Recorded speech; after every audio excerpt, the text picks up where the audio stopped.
Muy buenas tardes, tengan estimados doctorantes. Les saluda de nueva cuenta la doctora María Catalina Domínguez Nájera y es un placer para su servidora, en esta ocasión, poder llevar a cabo la disertación de nuestra cuarta y última cápsula informativa de la materia que lleva por nombre Seminario de Tesis. Y en esta ocasión abordaremos propiamente el apartado de capítulos, así como también de conclusiones que debe comprender una tesis.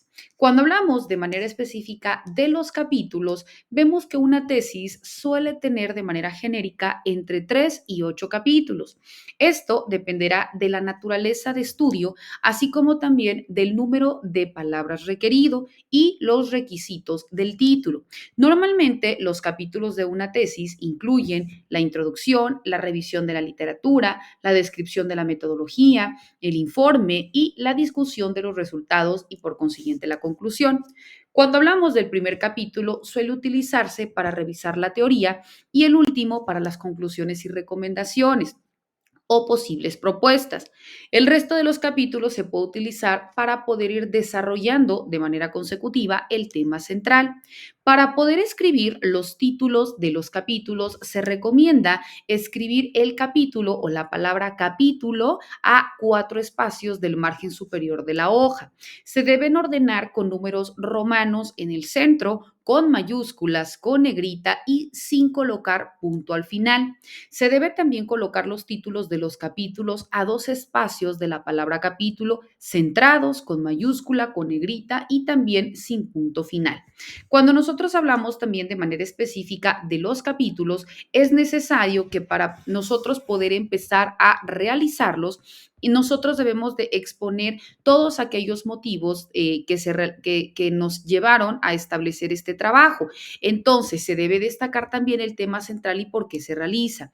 Cuando hablamos del primer capítulo, como comentamos, ¿no? Aquí podemos nosotros citar dónde se va desglosando todo el planteamiento del problema. Podemos también adherir al primer capítulo, cómo se va a ir desencadenando de manera consecutiva y se considera el capítulo primero como el más importante del trabajo de investigación porque es aquel que detona en el autor el interés y el objeto del por qué está desarrollando o va a desarrollar este proyecto, ¿verdad? Dentro del capítulo segundo de un trabajo de investigación es en donde vamos a encontrar los antecedentes y también las bases teóricas o el marco teórico del proyecto de tesis. Esto vemos que no es más que la presentación de algunos trabajos que quizás ya se hayan realizado de manera anterior o que tengan alguna relación con nuestro proyecto de investigación.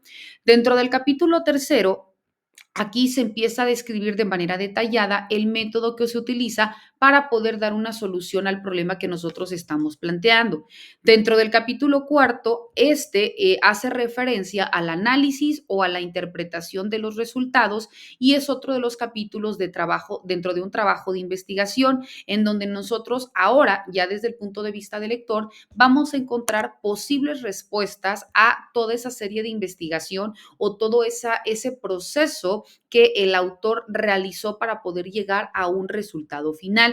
Y por consiguiente se encuentran las conclusiones o el capítulo propio a conclusiones y propuestas. Dentro de este punto podemos citar o se pueden agregar las conclusiones, que es el punto final con el que nosotros culminamos un proceso de investigación y se realiza con un modelo de inicio-cierre porque tiene que ir acorde uno con el otro. Es decir, se comienza con las ideas propuestas, luego entonces se hace una breve descripción de los logros alcanzados y finalmente se formulan algunas posibles ideas de las que tuvieron al principio o respuestas que se tuvieron al principio. Cuando hablamos de las propuestas, son todos aquellos que nosotros al momento de realizar el proceso de investigación podemos plantear para que las nuevas generaciones puedan realizarlo y en base a ello puedan obtener un resultado distinto. Ahora bien, cuando hablamos de manera específica dentro del tema conclusiones, es importante que nosotros primeramente identifiquemos que las conclusiones no son otra cuestión dentro de un trabajo de tesis que el apartado dentro de un proyecto final y dentro de un cierre, dentro de un proceso de investigación. Dentro de este capítulo de conclusiones se pueden aglutinar todos aquellos datos que extraímos de la investigación y se responde a la pregunta principal de la tesis. La conclusión debe reunir las ideas que se presentaron en la tesis y en la introducción y también debe ir desarrollando el significado e impacto de los resultados de la investigación en función a las preguntas, los objetivos y la hipótesis con los cuales nosotros dimos inicio a este proceso. La conclusión debe incluir diferentes puntos. ¿Cuáles son estos? Primero, ¿cómo se llegaron a las ideas finales? Segundo, ¿de qué manera se utilizó la información que nosotros estuvimos recabando? Tercero, cómo la metodología empleada permitió conseguir respuestas a las preguntas fundamentales dentro de nuestra tesis. Siguiente, debemos enfatizar la importancia de lo que se quiere comprobar. En el mismo sentido, se debe retomar el resultado y la repercusión de forma concisa que dejó la idea principal. También se tiene que motivar a continuar pensando sobre el tema y se debe invitar a realizar una siguiente acción por medio de sugerencias.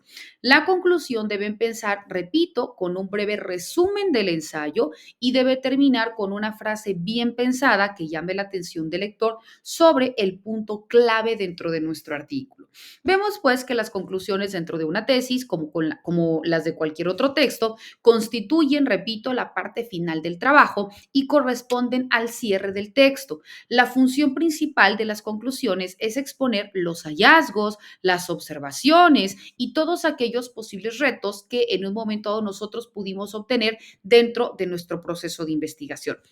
Vemos por qué es importante que nosotros vayamos estableciendo esta forma secuencial y estructurada, porque es en el mismo sentido como nosotros vamos a llevar de la mano al lector durante el transcurso de nuestra obra. También como nosotros vamos a dar nuestro punto de vista o a las conclusiones que llegamos en base a esta forma de recabar la información, porque, repito, las conclusiones es desde la perspectiva personal del autor y que también puede ser objeto de cuestionamiento por parte de los lectores.